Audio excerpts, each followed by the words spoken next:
Assalomu alaykum. Mashg'ulotimiz mavzusi axborot texnologiya fanining predmeti va vazifalari, raqamli texnologiyalarning kasbiy faoliyatdagi o'rni va imkoniyatlaridan iborat.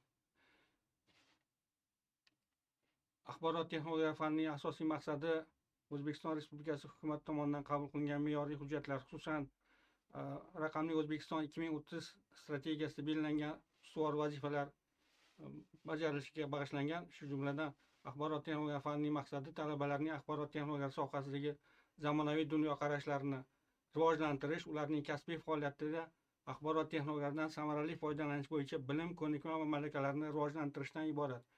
Shu maqsadlardan kelib chiqqan holda axborot texnologiya fanining asosiy vazifalari quyidagicha belgilab olindi. Asosiy tushunchalar fan bo'yicha axborot tushunchasi fundamental tushunchalardan biri. Axborot bilan bog'liq bo'lgan yana tushunchalar xabar tushunchasi, ma'lumotlar tushunchasi va texnologik jarayonlar bilan bog'liq bo'lgan texnologiya, jarayon, kommunikatsiya tushunchalari va agar biz texnologiya so'zini oladigan bo'lsak, bu yunoncha so'z bo'lib, texnologos so'zlaridan olingan. Bu ma'lum bir maqsadga yo'naltirilgan faoliyatni amalga oshirishning jarayoni, faoliyati hisoblanadi. Texnologiyalar o'zi ikki xil bo'ladi: moddiy resurslarni ishlab chiqarish texnologiyalari hamda axborot texnologiyalari. Va ikkalasi bir-biriga o'xshash jihatlari mavjud.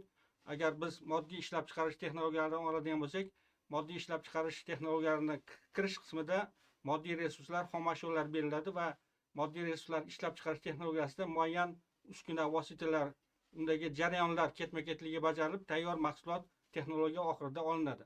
Shunga o'xshash axborot texnologiyalarida ham tegishli xom ashyo sifatida ma'lumotlar, tegishli strukturalashtirilgan birlamchi axborotlar olinadi va bular axborot texnologiyasiga kiritilib, axborot texnologiyasida tegishli qurilmalar, kompyuter texnikasi, dasturiy ta'minot hamda o'sha dasturiy ta'minotda bajariladigan jarayonlar orqali tayyor axborot mahsulotiga ega bo'lamiz. Shu jumladan raqamli ma'lumotlar tushunchasi hozirgi kunda keng qo'llanilmoqda. Raqamli texnologiyalar, axborot kommunikatsiya texnologiyalari, raqamlashtirish, axborot tizimi va axborot resurslari kabi tushunchalar bizni fanimizda ko'p ishlatiladi. Misol uchun axborot kommunikatsiya texnologiyalarini oladigan bo'lsak, bu aloqa vositalari yordamida qayta ishlanadigan axborotlar hamda axborot xizmatlaridan foydalanishning raqamli texnologiyalari hisoblanadi. Axborot resurs deganda biz axborot tizimi tarkibidagi elektron shakldagi ma'lumotlar, ma'lumotlar bazasi va hamda tegishli ma'lumotlar tushuniladi. Axborot texnologiyalarining rivojlanish yo'nalishlariga e'tibor qaratadigan bo'lsak, bugungi kunda axborot texnologiyalari shiddat bilan rivojlanib bormoqda va bunda quyidagi jihatlarni biz ko'rib o'tishimiz mumkin. Mobillik. Hozirgi kunda mobil texnologiyalar keng ko'lamda qo'llanilmoqda. Simsiz texnologiyalar va bunda keng polosali internet tarmog'idan foydalanish, shu jumladan internet tarmog'ida joylashtirilgan multimedia resurslari va bu texnologiyalardan foydalanish uchun kompyuter savodxonligi mukammal shakllanganligi talab etiladi. Agar axborot texnologiyalarining tarkibiy komponentlarini qaraydigan bo'lsak, bunda biz 3 ta jihatda ajratib o'tishimiz mumkin. Birinchi galda axborot texnologiyalarini ta'minlovchi apparat ta'minoti bo'lishi kerak, dasturiy ta'minot bo'lishi kerak va dasturiy ta'minot orqali axborot texnologiyalarida bajariladigan jarayonlar. Demak, apparat ta'minotiga kompyuterlar, bu stol ustida muqim joylashtirilgan desktop tipidagi kompyuterlar, portativ yoki mobil kompyuterlar, server kompyuterlar alohida tarmoq uchun ishlatiladigan va periferiya qurilmalari hamda albatta tarmoq bo'yicha ishlashda ishlatiladigan aloqa vositalari, uskunalari tushuniladi. Dasturiy ta'minot oladigan bo'lsak, dasturiy ta'minotimiz tizimli, amaliy va uskunaviy dasturiy ta'minotlarga bo'linadi. Tizimli dasturiy ta'minotda asosini operatsion tizimlar tashkil etadi. Jarayonlar deganda biz to'plash, axborotlarni to'plash, kiritish, saqlash, qayta ishlash, tahlil qilish, uzatish bilan bog'liq hamda uni tahlil qilish asosida muhim bo'lgan boshqaruv qarorlarini qabul qilish jarayonlari tushuniladi. Va axborot texnologiyalarini hozirgi kunda axborot kommunikatsiya texnologiyalarini qo'llanishining zamonaviy tendensiyalariga e'tibor qaratadigan bo'lsak, bugungi kunda narsalar interneti texnologiyalari shiddat bilan rivojlanib bormoqda. Bu degani internet orqali narsalarni boshqarish. Mana rasmda ko'rinib turibdi. Turli xil maishiy texnika asboblarini, qurilmalarni internet orqali boshqarish texnologiyalariga hozir juda ham katta e'tibor berilmoqda.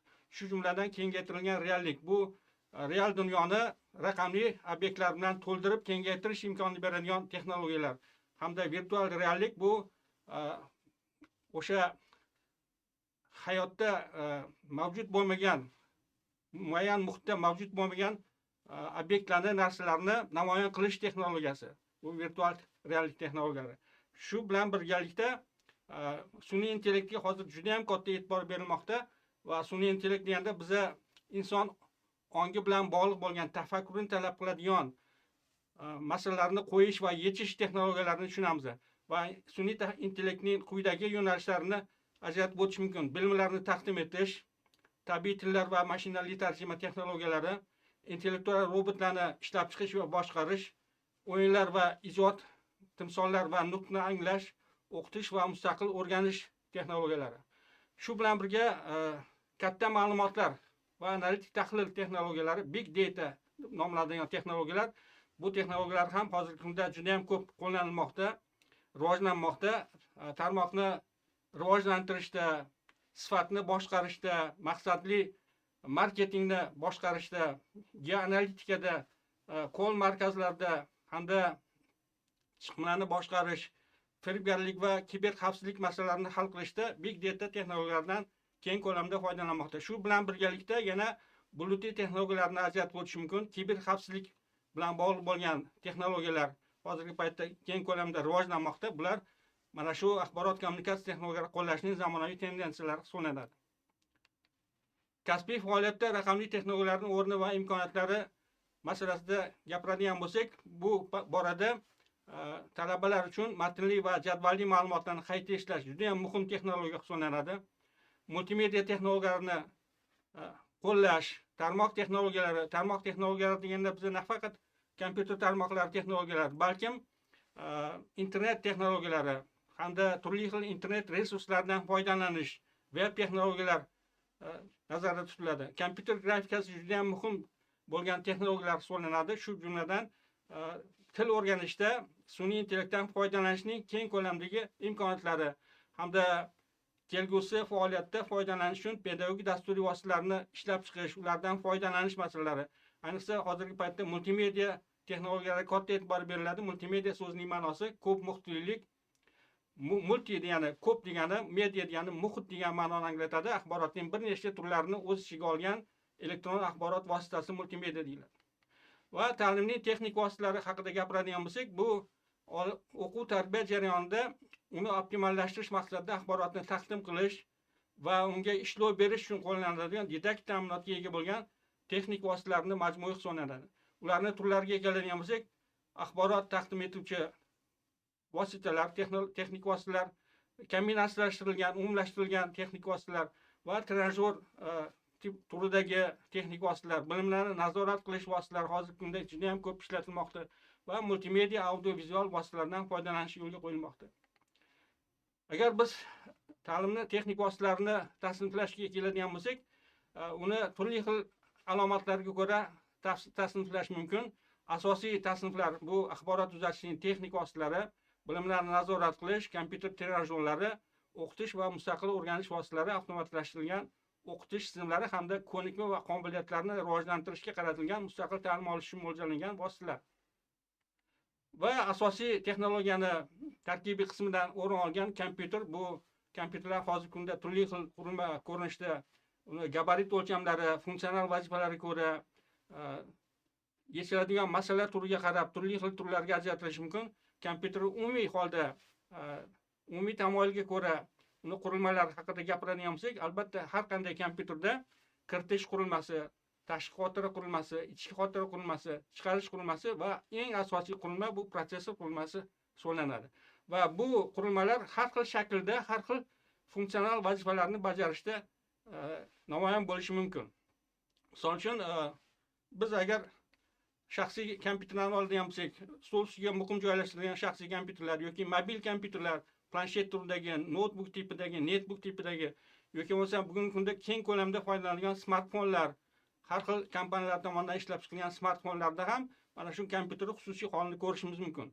Va hozirgi kunda ta'lim tizimida interfaol texnik vositalardan keng qo'llaniladi. Bular video proyektor qurilmasi, interaktiv doska yoki bo'lmasam interaktiv stol qurilmasi, overhead kamera yoki bo'lmasam mana hozir eng ko'p turli xil geografik ma'lumotlarni taqdim etishda ishlatiladigan interaktiv globuslardan foydalanish mumkin. Kasbiy soha mutaxassisining axborot kommunikatsiya texnologiyalari kompetentligi masalasida gapiradigan bo'lsak, u informatika va axborot kommunikatsiya texnologiyalari zamonaviy vositalari va usullaridan foydalangan holda kasbiy faoliyatdagi muammolarni hal qilish qobiliyati, layoqatini bildiradi. Va bu kompetensiya o'z navbatida quyidagi jihatlarga ajraladi. Funksional kompyuter savodxonligi darajasi, axborot kompetentligi, kommunikatsion kompetentlik, zamonaviy o'qitish vositalari va metodlaridan foydalanish kompetentligi.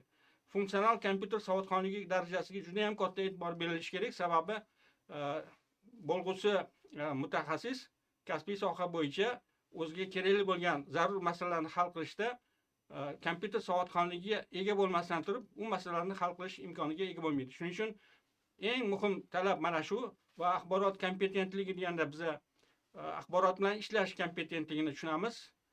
Tarmoq doirasida yoki turli xil axborot resurslaridan foydalanganda o'ziga zarur bo'lgan, ishonchli bo'lgan axborotlarni olish va undan foydalanish kompetentligi tushuniladi.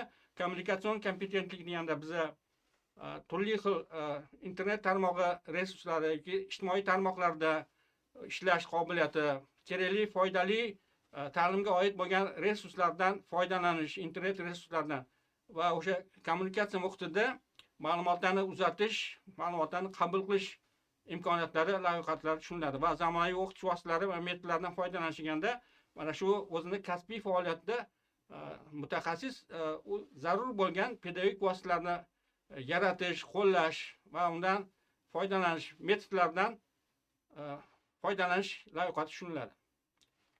E'tiboringiz uchun rahmat.